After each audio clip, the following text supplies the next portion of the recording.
नमस्कार बंधुगण, चलतु आज पालंग शाग विषय जानिबा। पालंग शाग रे मिलुथिबा विटामिन।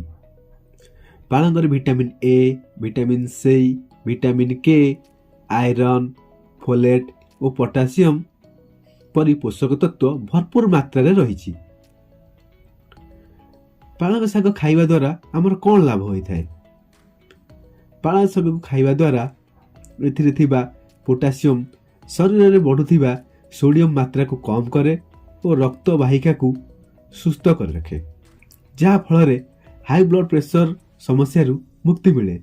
जदि आपण मानकु कब्ज किबा अन्य कोनोसी पेट समस्या रही ताहले आपण पालंग शाग निहाती खाआंतु, कहीं पालंग शाग थिबा फाइबर पेट को सफा करे आ हजम करिबारे सहायता करिथाय।